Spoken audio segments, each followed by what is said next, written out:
우리 인생에는 좋은 날도 있지만 고통의 흑암도 있습니다. 고통의 흑암에서는 모두가 힘들고 괴롭습니다. 오늘 본문을 기록한 이사야 선지자도 그 고통의 흑암을 보았습니다. 그것은 하나님의 말씀에 불순종한 북이스라엘이 하나님의 심판을 받아서 제국 아수르에 패망하여 많은 사람들이 죽고 끌려가고 능력을 당하고 모든 것을 빼앗기는 그런 전쟁의 고통이었습니다. 이것을 이사야 선지자는 오늘 본문 바로 앞장 마지막 부분에서 이렇게 표현을 했습니다. 이 땅으로 헤매며 곤고하며 굶기를 것이라.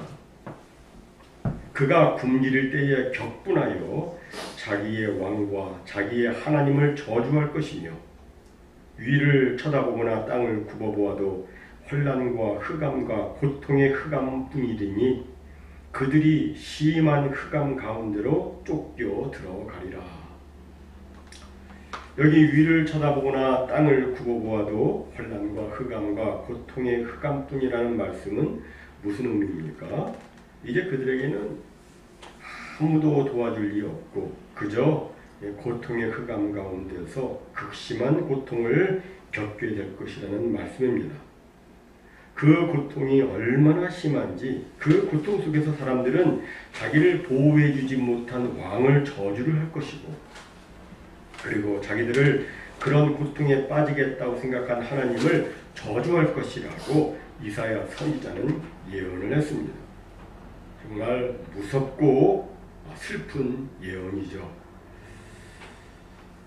그런데 이사야 선지자는 그 예언으로 끝나지 않고 희망의 메시지를 바로 또 전합니다. 그것은 하나님께서 메시아를 보내셔서 흑암 가운데 있는 그들을 구원하신다는 것입니다. 오늘 본문 9장 1절은 이렇게 시작하죠. 전에 고통받던 자들에게는 흑암이 없으리로다. 8장 마지막에서는 너희들 큰 고통의 흑암 가운데 있을 거다 이렇게 예언했는데 9장 1절에 들어와서 이제는 흑암이 없을 것이다 라고 예언을 합니다. 근데 이 9절에서 특이한 것은 뭐냐면 우리말 성경에는 나와 있지는 않지만 히브리 성경에는 접속사 키라고 하는 단어가 사용되고 있습니다. 이 키라는 단어는 그럼에도 불구하고 그렇지만 nevertheless 그런 뜻입니다.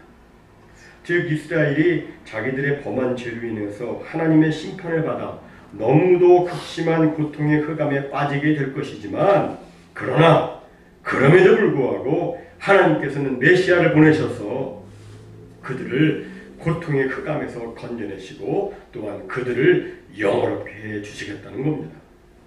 이것을 이사야 선지자는 본문 2절에서 이렇게 표현을 합니다. 흑암에 행하던 백성이 큰 빛을 보고 사망의 그늘진 땅에 거주하던 자에게 빛이 비치도다. 즉 큰 빛 대신 메시아로 말미암아 이스라엘 백성들을 뒤덮었던 그 흑암과 고통의 시대가 다 끝나고 이제는 구원의 새 시대가 오게 될 것이다 라고 한 겁니다. 그 예언처럼 때가 참에 예수님은 이 세상에 빛으로 오셨습니다. 세상에는 많은 빛이 있습니다. 그러나 사망의 그늘진 곳을 밝게 하고 흑암을 밝히는 빛은 오직 예수 그리스도의 생명의 빛밖에 없습니다. 예수님은 어둡고 캄캄한 이 세상을 밝히기 위해서 이 세상에 빛으로 오셨습니다. 아무리 어두운 밤이라 할지라도 빛이 밝혀지는 그 순간 순식간에 어두움이 사라지듯이 큰 빛 대신 예수 그리스도께서 이 세상에 오심으로 말미암아 어두움은 거치게 되고 수많은 영혼들이 흑암에 있던 수많은 영혼들이 구원을 받고 생명을 얻고 소망을 가지게 된다라고 예언을 한 겁니다. 그런데 참으로 안타까운 것은 오늘날 많은 사람들이 참빛 대신 예수님을 따르지 않고 가짜 빛을 따르고 있다는 겁니다. 여러분 문명의 빛은 진짜 빛이 아닙니다. 참빛이 아닙니다. 가짜 빛을 따르고 있기 때문에 사람들은 문명 속에 살지만 여전히 지금도 어두움 속에서 방황하고 좌절하고 슬퍼하고 불행하게 살고 있는 겁니다. 여러분, 참빛은 오직 예수 그리스도이십니다. 우리의 영혼을 환하게 밝게 비춰주실 그 빛은 오직 예수 그리스도의 빛밖에 없습니다. 예수님만이 우리의 가슴을 소망으로 채울 수 있습니다. 또 예수 그리스도는 이 땅에 오셔서, 빛으로 오신 예수님은 이 땅에 오셔서 또 우리들에게 즐거움을 주신다고 말씀합니다. 사람이 먹지 못하고 헐벗으면 즐거움이 사라집니다. 땀 흘려 수고는 하는데 고생은 고생대로 했는데 아무런 진전도 성과도 나타나지 않고 또 거둘 것 추수할 것이 없으면 그 마음이 매우 실망하게 되고 또 무거워집니다. 즐거움을 가질 수가 없죠. 흑암에 앉은 백성들의 삶이 그러했습니다. 흑암에 앉은 백성들은 자유가 없었습니다. 그들은 멍에를 메고 채찍과 막대기를 맞으며 온갖 수고를 했지만 그들의 수고와 땀은 모두 압제자들을 위한 것일 뿐이었습니다. 그런데 이사야 선지자는 하나님께서 보내신 메시아께서 그 모든 것을 다 바꿔놓으실 것이라고 예언을 합니다.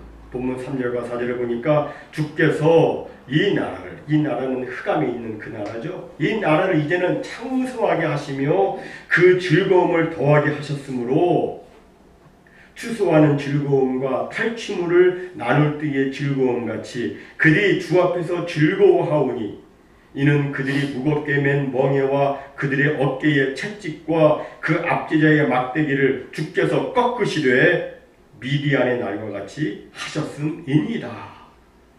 여러분, 여기 미디안의 날이 나오는데 미디안의 날이 무엇입니까? 미디안의 날이란 사사 기드온이 단 300명의 군사로 수많은 그 미디안 군사들 한밤중에 무찌른 승리의 날입니다. 그 밤에 기드온과 300용사들이 한 것은 특별한 게 아니었어요. 나팔을 들고 그리고 들고 간 항아리를 깨뜨리고 횃불을 들고 그리고 소리를 지른 것밖에 없었습니다. 그들이 직접 가서 그들을 막 죽이고 그 밤에 그런 게 아니었어요. 그런데도 하나님이 역사하셨죠. 하나님께서 저들을 그 미디안 군사들을 혼란케 하셔가지고 그들이 서로 한밤중에 서로 죽이게끔 이렇게 하셨습니다. 이스라엘 백성들이 특별히 한 것이 없었습니다. 그런데도 이스라엘은 크게 승리했습니다. 하나님으로 말미암아 승리한 것입니다. 그런데 메시아로 말미암아 그런 엄청난 구원의 역사, 구원의 날이 이제 온다는 겁니다.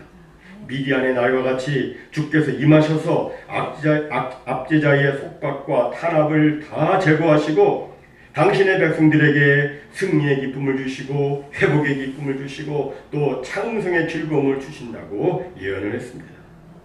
이 일을 위해서 이제 메시아께서 이 땅에 한 아기로 오시는데 이 아기에 대해서 이사야 선지자는 이렇게 예언을 합니다. 이는 한 아기가 우리에게 낳고 한 아들을 우리에게 주신 바 되었는데 그의 어깨에는 정사를 메었고 그의 이름은 기묘자라 모사라 전능하신 하나님이라 영존하시는 아버지라 평강의 왕이라 할 것입니다. 많이 들은 말씀이죠. 여기서 이사야 선지자는 그 아기가 어깨에 정사를 메었다고 말씀합니다. 정사를 메었다는 말은 뭐예요? 통치권을 가지고 있다, 지배권을 가지고 있다, 병영권을 가지고 있다는 것입니다. 즉, 그 아기는 모든 것을 다스릴 권세가 있다. 그가 열면 닫을 자 없고 그가 닫으면 열 자 없는 모든 것을 통솔하는, 총괄하는 그런 권세가 있다. 그런 뜻입니다. 그리고 이사야 선지자는 또 그 아기의 이름을 기묘자라, 원더풀, 모사라, 카운슬러라고 소개를 합니다. 이 기묘자와 모사를 해석하는 방식이 두 가지가 있는데 하나는 기묘자, 모사 이렇게 둘로 나누어서 기묘자 따로 모사 따로 이렇게 둘로 나누어서 볼 수도 있고 또 때로는 이 둘을 하나로 묶어서 기묘한 모사, 아주 놀라운 모사 이렇게 볼 수도 있습니다. 둘 다 해석이 가능해요. 근데 여기 여러분 기묘하다는 말은 어디 있습니까? 아주 기묘하다. 인간의 이성으로는 완전히 이해할 수 없는 경이로움, 오묘 그 자체를 의미하는 것이죠. 정말 기묘해요. 또 모사라는 말은 세상의 그 어떤 이보다 뛰어난 지혜를 가지시고 모든 일에 대한 완벽한 계획을 세우신다는 의미입니다. 그리고 동시에 우리를 완전히 이해해 주시고 우리의 문제를 온전히 해결해 주시는 해결자, 상담자라는 뜻을 가지고 있습니다. 이에 해당하는 신약의 단어는 보혜사입니다. 신약에서는 보혜사라는 단어가 나오죠. 보혜사가 무슨 뜻이에요? 돕는 자, 상담자, 변호사, 위로자, 그런 뜻입니다. 여러분, 우리가 살면서 때로는 탁월한 지혜자의 도움이 필요할 때가 있습니다. 하나님께서 주신, 각 사람에게 하나님께서 주신 지혜가 있지만, 그러나 어떤 경우에는 또 다른 지혜가 필요할 때가 있어요. 탁월한 지혜가 필요할 때가 있어요. 일을 하다가 또는 극심한 고통의 흑암 속에서 이제 내가 어떻게 해야 되지? 그런 염려가 생길 때, 누군가 나를 도와줬으면 정말 좋겠다, 이런 생각이 들 때가 있습니다. 근데 그 일을 누가 해주시느냐? 예수님이 해주십니다. 오래된 일화입니다. 어느 유명한 회사의 자동차 정비사가 차를 몰고 회사로 출근하고 있었습니다. 그런데 갑자기 길 한복판에서 차가 멈춰섰습니다. 그냥 후드를 딱 열고 아무리 살펴보아도 무엇이 문제인지 알 수가 없었습니다. 자동차를 여기저기 살펴보고 있는데 어느 사이엔가 정장을 입은 한 신사가 다가왔습니다. 그리고 말했습니다. 차가 무슨 문제가 있습니까? 제가 좀 도와드릴까요?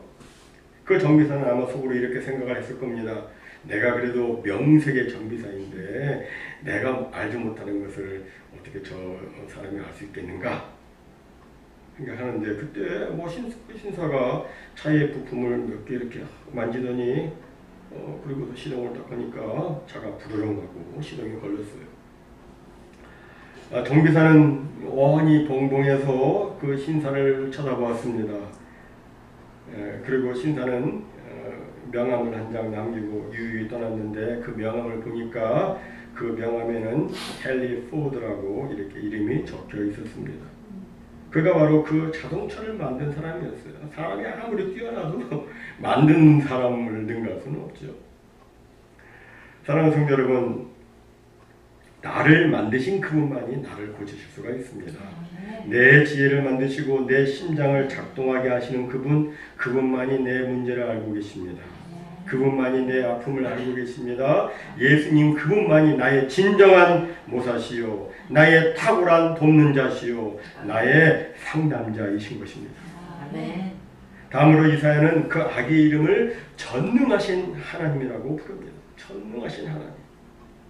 예수님은 비록 한 아기로 이 땅에 오셨지만 단순한 아기가 아니라 전능하신 하나님이십니다. 그런데 사람들은 예수님을 전능하신 하나님이라고 생각하지 않고 자꾸 하나님보다 조금 못한 그런 존재로 생각하는 경향이 있어요. 능력은 많은데 간혹 하지 못하는 일도 있을 수 있다. 그냥 유능한 하나님 정도, 전능한 하나님이 아니라 유능한 하나님 정도로 생각하는 경향이 있습니다. 그래서 예수님을 전적으로 의지를 하지 않습니다. 기도하다가 중단하기도 합니다. 기도해놓고서 의심하기도 합니다. 예수님께서는 분명 너희가 내 이름으로 구한 것은 내가 시행하리라고 그렇게 약속하셨는데 그 말씀 그대로를 믿지 못합니다. 그러나 여러분, 예수님은 전능하신 하나님이십니다. 예수님은 말씀으로 천지를 창조하신 창조주세요. 무에서 유를 창조하시고 불가능을 가능케 하시고 완벽한 절망을 완벽한 소망으로 바꾸시는 전능의 하나님이십니다. 아멘. 무엇이든지 할 수 있고 무엇과도 싸워 이길 수 있고 심지어 사망 권세까지 이길 수 있는 아주 강력한 힘을 가지신 전능하신 하나님, 엘기브오르 이렇게 되어 있는데, 그분이 이 엘기브오르, 그분이 바로 이 땅에 아기로 오신 메시아 예수님이십니다. 여러분, 우리는 인생을 살면서 바로 이 예수님의 보호를 받으며 살고 있습니다. 아무리 사람이 만물의 영장이라고 하고 과학 문명이 발달되었다고 하지만 사람은 여전히 대자연 앞에서나 사건, 사고, 질병과 죽음 앞에서 너무나도 무기력합니다. 솔직히 우리는 전능하신 하나님의 도우심이 없으면 아무것도 아니에요. 하나님이 붙잡아 주시니까 서 있는 것이고 그러는 것입니다. 따라서 우리는 날마다 고백해야 돼요. 하나님만이 저의 모든 것이 되십니다. 나의 모든 것이 오직 주님이십니다. 모든 것이 전능하신 하나님의 손에 달려 있습니다. 저는 오직 하나님만 믿고 의지합니다. 하루하루 그렇게 인정하며 고백하며 살아야 됩니다. 그러면 어떤 문제도 그 어떤 어려움도 넉넉히 이길 수가 있는 것입니다. 다음 세 번째로 이사야는 그 아기 이름을 영존하시는 아버지라고 이렇게 부릅니다. 영존하시는 아버지. 아기를 갖다가 영존하신 아버지라고 부르는 것이 다소 이상하게 들릴 수 있습니다. 아기한테 무슨 영존하신 아버지? 이상하게 들릴 수 있어요. 그러나 그 아버지의 의미를 안다면 그 말이 도대체 무슨 뜻인지 이해를 할 수가 있습니다. 일반적으로 아버지란 무엇인가를 존재케 한다는 의미를 가지고 있습니다. 무엇인가를 존재케 하는 아버지예요. 그죠? 그리고 아버지는 또 보호해 준다는 의미를 가지고 있습니다. 즉 아기 예수님을 영존하시는 아버지라고 부르는 것은 모든 만물과 사람들이 예수 그리스도로 말미암아 지으심을 받았다는 의미이고, 또한 예수 그리스도께서 우리 성도들을 영원토록 지켜주신다는 의미를 가지고 있습니다. 사람들은 흔히 생각하기를 사람이 생명을 만든다라고 생각합니다. 젊은 남녀가 결혼하면 당연히 아기를 낳고 그래서 사람이 생명을 만드는 것이라고 생각을 합니다. 물론 생물학적 관계를 통해 생명이 생기는 것은 사실입니다. 하지만 하나님의 허락 없이 생명이 존재하는 경우는 하나도 없습니다. 인간의 모든 생명은 영원하신 주 하나님의 계획과 허락하에 생기는 것입니다. 사람은 사람이 만드는 것이 아니라 하나님이 만드는 겁니다. 그래서 다윗은 시편 139편 13절과 16절에서 이렇게 노래를 했습니다. 주께서 내 내장을 지으시며 나의 모태에서 나를 만드셨나이다. 내 형질이 이루어지기 전에, 그러니까 사람 모양으로 만들기 그 전에도 벌써 주의 눈이 보셨으며 나를 위하여 정한 날이 하루도 되기 전에 주의 책에 다 기록이 되었나이다. 정말 예수 그리스도는 우리 모든 인간을 존재케 하신 아버지이십니다. 예수님은 우리의 형질이 이루어지기 전에 우리를 보셨고 우리의 생명이 시작되는 바로 그 순간에 주의 책에 기록을 하셨습니다. 그리고 우리의 인생을 하나님의 영광을 위하여 아름답게 살 수 있도록 그렇게 또 계획해 놓으셨습니다. 그래서 또 우리를 낳으셨고 우리를 낳으셨기 때문에 끊임없는 그 부성애를 가지시고 계속해서 우리를 돌보아 주시고 있는 겁니다. 예수님은 우리에게 영존하시는 아버지이십니다. 이제 마지막 네 번째로 이사야 선지자는 아기의 이름을 평강의 왕이라고 부릅니다. 평강의 왕이다. 사람들은 누구나 다 평화를 원합니다. 그러나 이 세상에는 참된 평화가 없습니다. 평강의 왕이신 주님 안에 있으면 평화로운데 주님 안에서 있으려 하지 않으니 평화가 없습니다. 그래서 사람들이 괴로워합니다. 서로 싸우고 죽이고 난리가 정말 심합니다. 이런 세상에 우리 예수님께서 평강의 왕으로 오셨죠. 평화를 주시기 위해서 이 땅에 오셨습니다. 요한복음 14장 27절은 말씀합니다. 평안을 너희에게 끼치노니 곧 나의 평안을 너희에게 주노라. 내가 너에게 주는 것은 세상이 주는 것 같지 아니하니라. 너희는 마음에 근심도 말고 두려워하지도 말지니라. 세상이 주는 평안은 일시적인 평안이요, 정말 조건적인 평안이죠. 어려운 상황이 생기면 없어지는 그런 평안입니다. 하지만 주님께서 주시는 평안은 어려운 상황을 극복하는 평안입니다. 주변 환경이나 조건에 좌우되지 않는 평안입니다. 어려움과 걱정거리가 있는데도 이를 극복하고 이것을 지배하는 평안입니다. 이것이 주님께서 주시는 평안이죠. 그렇습니다. 예수님은 평강의 왕이십니다. 이 세상의 모든 근심과 걱정과 염려를 다 날려버리는 평강의 왕이십니다. 사람들은 가진 것이 떨어져 갈 때, 또 계획들이 일이 진행이 안 될 때, 아주 육신의 커다란 그런 질병의 고통이 있게 될 때, 정말 곤란한 상황에 처하게 될 때, 큰 일을 앞두고 있을 때 마음의 평안을 잃어버리곤 합니다. 이건 저도 마찬가지입니다. 저도 사람이지 않습니까? 모든 사람이 다 마찬가지예요. 그런데 그럴 때마다 저의 구할 것을 감사함으로 하나님께 아뢰면 하나님의 평강이 저의 마음과 생각을 지켜주는 것을 경험하곤 합니다. 우리 권사님도 그런 고백을 하셨고, 또 며칠 전 그 유진 해클 집사님도 아침에 그런 경험을 했다고 교회 카톡 올리시며 하나님께와 교우 여러분께 감사를 하셨는데, 진정 우리가 감사함으로 하나님께 아뢰을 때 주님의 평안이 우리를 지켜주는 것을 경험하게 되는 겁니다. 주님의 평안은 정말 신비합니다.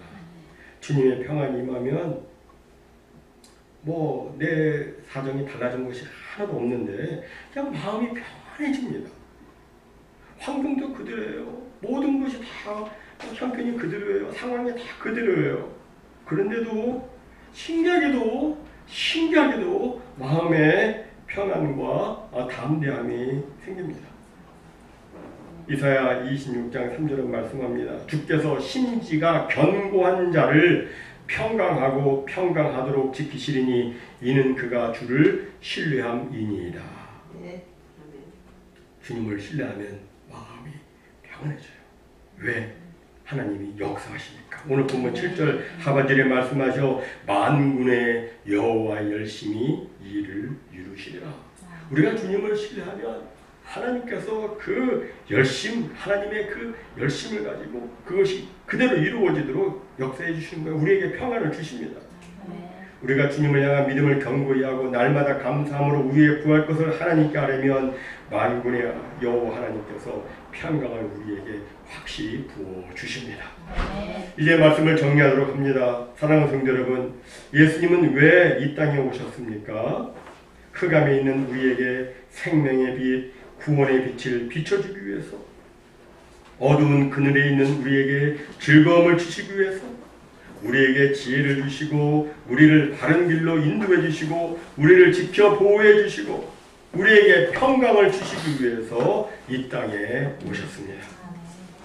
모쪼록 주의 오심을 대망하는 이 대림절기에 이 아기 예수님을 나의 왕으로, 나의 구주로 모셔드림으로 우리 주님께서 주시는 놀라운 축복과 은혜 풍성히 받아 누리시는 우리 모두가 다 되시기를 주님의 이름으로 축원합니다. 아멘.